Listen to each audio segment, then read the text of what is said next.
Vous connaissez très probablement le Wi-Fi 6 ou encore le Wi-Fi 6E, mais est-ce que vous connaissez le Wi-Fi 7? Et est-ce que vous avez déjà testé cela? Pour ma part, je suis équipé désormais grâce aux produits de chez TP-Link. Le répéteur TP-Link BE19000 me permet d'avoir du Wi-Fi 7 chez moi et autant vous dire que ça passe ma connexion à un niveau supérieur. Bonjour à tous, c'est GX, j'espère que vous allez bien et aujourd'hui une nouvelle vidéo review dans laquelle on va voir un répéteur qui nous permet d'avoir du Wi-Fi 7. J'ai très hâte de vous présenter tout cela parce que ça a littéralement changé ma connexion. Abonnez-vous si c'est pas déjà fait et nous on est parti sans plus attendre pour l'unboxing. Et on est donc parti pour ouvrir ce gros colis qui nous vient tout droit du coup de chez TP-Link. On est sur un routeur Wi-Fi 7 et c'est une première évidemment pour moi. C'est un tueur de zone morte Wi-Fi et vous allez voir pourquoi je dis ça. C'est un produit à la pointe de la technologie évidemment.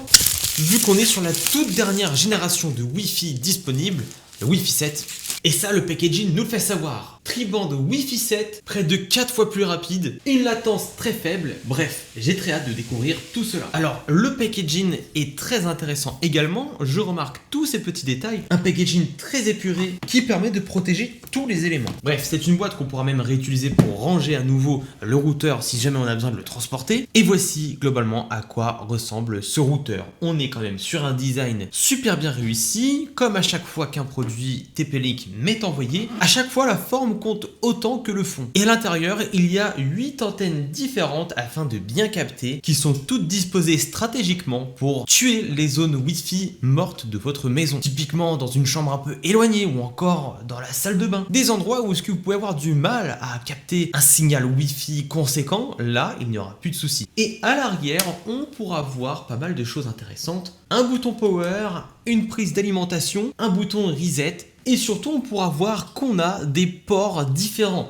Ici, celui-ci va être très intéressant parce qu'on est sur un port qui pourra avoir jusqu'à 10 gigabits par seconde. Là où les deux autres au-dessus sont à 1 mégabits par seconde chacun. On a reçu évidemment tous les câbles qui vont aller avec pour tout simplement faire les branchements. Alors, il faut savoir plusieurs choses sur ce répéteur. Parce que tout le long de la vidéo, je dis routeur, mais c'est plutôt un répéteur qu'on a entre les mains. Celui-ci va nous permettre d'atteindre jusqu'à 19 gigabits par seconde dans le but de faire fonctionner vos appareils à une vitesse maximale, par exemple du streaming en 4K ou 8K, ou des choses gourmandes comme par exemple des jeux en VR. On pourra connecter jusqu'à 100 appareils. Pour vous donner un ordre d'idée en termes de puissance de connexion, on aura une connexion 4 fois plus rapide que les routeurs Wi-Fi 6 ou Wi-Fi 6E. Et d'ailleurs, on aura une latence 4 fois moins élevée qu'un routeur Wi-Fi 6 ou Wi-Fi 6E, et ça c'est notamment grâce à la taille du canal. On aura une taille de canal jusqu'à 320 MHz. Cela veut donc dire qu'on double littéralement la taille du canal par rapport à du Wi-Fi 6E, où est-ce qu'on s'arrêtait à 160 MHz. C'est comme si on prenait une autoroute et qu'on ajoutait 2 voies alors qu'elle en a déjà 2. Mais il y a une chose très intéressante également sur ce répéteur, ça va être sa fonctionnalité Multi-Link Operation. C'est l'une des nouvelles fonctionnalités du Wi-Fi 7, ça permet tout simplement de connecter simultanément plusieurs bandes de fréquences. Le 2,4 GHz, le 5 GHz et le 6 GHz. Évidemment, on aura une meilleure fiabilité, moins de latence et évidemment moins de congestion. Mais comme la norme Wi-Fi 7 est toute nouvelle, je n'ai pas encore d'appareil disponible qui vont tout simplement prendre en charge le Wi-Fi 7. Mais TP-Link a pensé à moi en m'envoyant une carte réseau qui peut prendre le Wi-Fi 7. On est sur la carte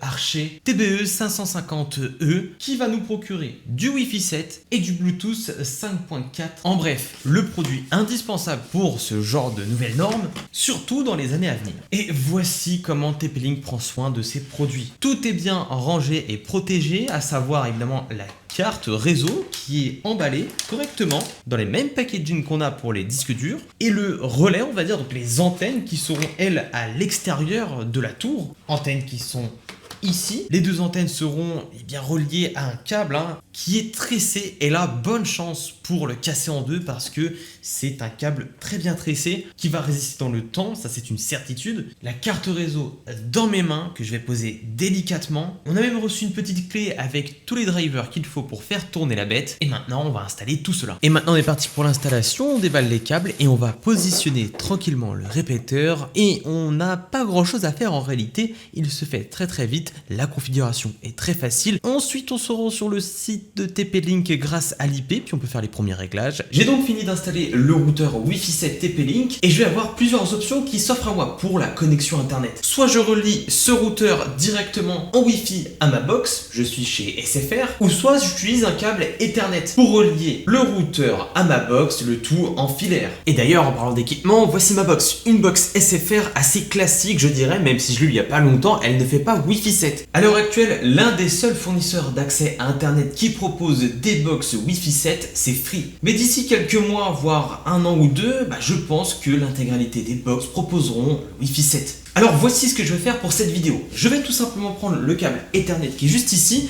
et le brancher sur un port spécifique de notre petit routeur TP-Link. À l'arrière, vous allez tout simplement retrouver 3 ports différents. Moi ici, il y a le 10 gigabits par seconde qui est très intéressant. Mais malheureusement, ma box s'arrête à du 1 gigabit par seconde en termes de port LAN. Mais dans le cas où est-ce que votre box Internet a tout simplement un port 10 gigabits par seconde, vous pouvez faire le lien avec celui-ci. Moi, du 1 gigabit par seconde suffira. Je vais donc relier les deux et replacer la box là où elle était. Je vais d'abord commencer par faire un test sans le produit TP-Link. Évidemment, donc on ne sera pas sur du Wi-Fi 7 ici. Là, on va être sur quelque chose d'un peu moins élevé et on va le voir directement. Même si la connexion est très bien, comme on peut voir, 730 mégabits par seconde. Moi qui viens de la campagne, ça c'est excellent. Là, je suis en ville à 3 et on a quelque chose de très bien. Au niveau du ping, on est sur du 18 au minimum. Et ensuite, là, au niveau de l'ascendant, on est sur du 160, 70, 200, 240, 250, 300. Ça monte progressivement jusqu'à 400 mégabits par seconde. Des scores qui sont très bien et très raisonnables évidemment, mais on va voir si on peut optimiser tout cela simplement en changeant le routeur. À vrai dire, pour le moment, même avec ma carte réseau actuelle, je ne suis pas à plaindre, et même avec ma connexion générale actuelle, je ne suis pas à plaindre. Mais ça va être intéressant de voir à quel point on peut changer la chose. J'ai donc ensuite mis la carte réseau qui m'a été offerte et qui prendra en charge le Wi-Fi 7 évidemment, mais veuillez noter que les drivers sont disponibles uniquement sur Windows 11. Maintenant, je vais tester la connexion que j'ai, et pour cela, j'ai donc installé la carte Wi-Fi, pas n'importe laquelle, la carte Wi-Fi TP-Link Archer TB550E qui propose le Wi-Fi 7 et du Bluetooth 5.4.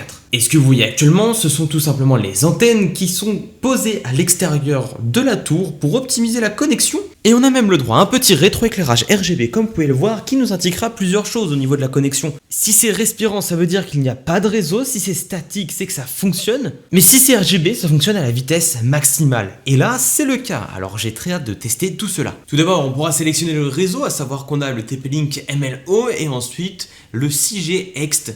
Donc l'extension de ma box SFR, mais en 6 GHz. Commençons avec le 6 GHz. En lançant un speed test, on va vite s'apercevoir qu'on gagne énormément en termes de connexion, même si on sera plafonné à cause de ma box d'accès à Internet, on montera presque à 1 gigabit par seconde en download. Et en upload, eh bien, on est très bien aussi, on monte aux 600, on va atteindre les 700 et probablement à la fin, on sera à 800. Alors, ça va chatouiller les 800. Oui, bref, donc presque 1 giga en upload également, ce qui est énorme. Ça fait donc évidemment une belle optimisation et un gain considérable de débit, malgré que je ne puisse pas exploiter à 100% le Wi-Fi 7 parce que ma box ne délivre pas autant de puissance. Ensuite, on va tester le MLO qui va mélanger évidemment plusieurs bandes passantes comme je vous ai expliqué. Alors on est parti et là également on monte aux 800. Ok, donc ça monte également, mais évidemment il n'y aura pas trop de différence vu qu'on sera plafonné à 1 giga dans tous les cas. Mais on atteint 939 quand même, et là en upload, alors on va aller sur du 600, et voilà, 619. Et là, je viens de faire un test avec tout simplement le Wi-Fi 6, donc l'extension de base de ce routeur, où est-ce qu'on atteint 683 et 500 en upload. Donc voilà, Wi-Fi 6. Mais en se connectant par exemple à l'extension MLO ou encore à la 6G Extend, le protocole utilisé sera cette petite norme. Le protocole utilisé changera par 802.11be et comme nous l'indique Wikipédia, ce sera le nom du Wi-Fi 7. Ce qui veut dire que je suis bien équipé pour avoir du Wi-Fi 7 chez moi grâce à cette carte réseau mais aussi grâce à ce routeur. Il ne manquera plus qu'à avoir une box internet qui délivre le Wi-Fi 7. Mais si vous voulez une façon simple de contrôler le routeur TP-Link, vous pouvez télécharger l'application Tether qui va vous permettre de contrôler tout très rapidement. Ici, je suis sur mon appareil, je me connecte et je peux vérifier plein de choses. On a une interface très intuitive où est-ce qu'on pourra avoir l'état, par exemple ici ça fonctionne bien, l'utilisation du processeur, le nombre de personnes qu'il y a actuellement connectées sur cet appareil, et on pourra aussi contrôler le 2,4 GHz, le 5 GHz et le 6 GHz, ainsi que modifier les mots de passe, le tout en changeant le nom afin de se connecter plus facilement. On sera également protégé et je peux faire même un scan pour repérer toutes les anomalies. Je pourrais même bloquer des gens, activer le Easy Mesh et gérer la couverture Wi-Fi qui est très importante. Vous avez donc vu les différents tests, vous avez vu à quel point j'ai augmenté, mais j'aurais pu aller encore plus loin si mon opérateur me proposait une box qui délivre du Wi-Fi 7. En fait, là, simplement ce que je fais, c'est que j'optimise à fond tout ce que je peux recevoir de ma box actuelle, mais le jour où je change de box et que j'ai enfin du Wi-Fi 7, je pourrais donc monter à des vitesses hallucinantes. Mais l'une des autres fonctions de ce répéteur, mis à part le fait d'avoir du Wi-Fi 7, c'est aussi de tuer les zones mortes. Bon, globalement, c'est de l'optimisation de la couverture Wi-Fi à votre domicile grâce à 8 antennes disposées intelligemment dans ce répéteur. Vous aurez une connexion plus forte avec moins d'interférences et pour aller encore plus loin, cet appareil est compatible Easy Mesh. La technologie Easy Mesh vous permet tout simplement de tisser comme une toile, une couverture Wi-Fi sur tout votre domicile en plaçant plusieurs appareils qui forment qu'une seule et unique connexion internet. Mais vous avez également le TP-Link Home Shield pour une protection améliorée afin de vous protéger contre les cybermenaces. Voilà, en tout cas, je suis prêt à avoir du Wi-Fi 7 chez moi, je suis équipé. Alors dès que je changerai de box et que j'aurai du Wi-Fi 7 et dès que je changerai de téléphone par exemple, tout mon matériel sera en Wi-Fi 7, mon ordinateur et mon téléphone. Bref, le Wi-Fi 7 risque de se démocratiser très rapidement et si jamais vous cherchez un appareil tout simplement pour bénéficier de cette technologie, je vous invite à aller voir en description. Il y aura évidemment le répéteur TP-Link BE19000 qui vous propose du Wi-Fi 7. En tout cas, je vous invite à vous abonner à ma chaîne YouTube si ce n'est pas déjà fait. Et nous on se retrouve à la prochaine pour une nouvelle vidéo review. C'était JX.